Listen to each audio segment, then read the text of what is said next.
মার্কিন president Donald ট্রাম্পের পূর্ব ঘোষিত সিদ্ধান্ত অনুযায়ী বিশ্বের অন্য দেশের মতো বাংলাদেশের অবৈধ নাগরিকদের ফেরত পাঠাবে যুক্তরাষ্ট্র।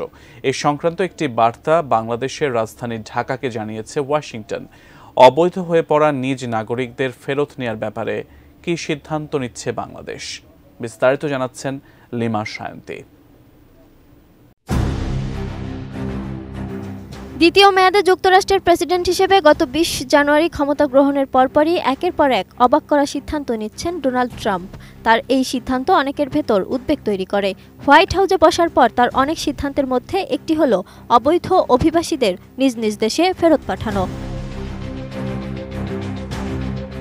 সেই ধারাবাহিকতায় যুক্তরাষ্ট্রে অবস্থানরত অবৈধ প্রবাসী বাংলাদেশিদের ফেরত পাঠাচ্ছে দেশটি। বাংলাদেশ সরকার এ বিষয়ে প্রস্তুতিও নিয়েছে। এরই মধ্যে বাংলাদেশি নাগরিকদের যেন অসম্মানজনকভাবে ফেরত পাঠানো না হয় সে বিষয়ে দেশটিকে অনুরোধ করা হয়েছে। সঠিক প্যাড আর সঠিক তথ্য দিয়ে এসব সামলে নিব এক হয়ে। Monalisa sanitary napkin.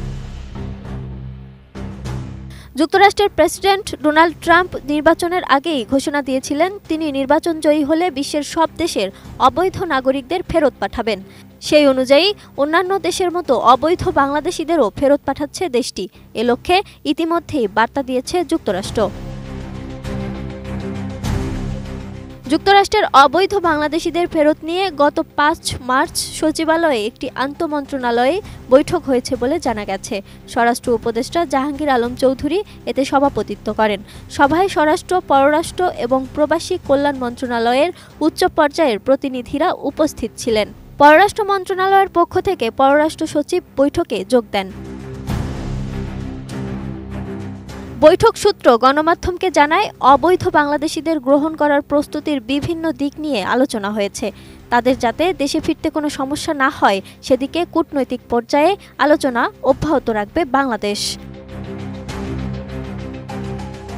বাংলাদেশ নিজ দেশের নাগরিকদের নিতে রাজি। ভারতীয়দের মতো হাত পায়ে শিকল পরিয়ে অসম্মানজনক উপায়ে ফেরত পাঠানো যেন না হয় তা নিয়ে এরই মধ্যে যুক্তরাষ্ট্রকে অনুরোধ জানানো হয়েছে। যুক্তরাষ্ট্রে কতজন অবৈধ বাংলাদেশি রয়েছেন তা এখনও জানায়নি দেশটি। Lima Sayanti, desk report, ATN news.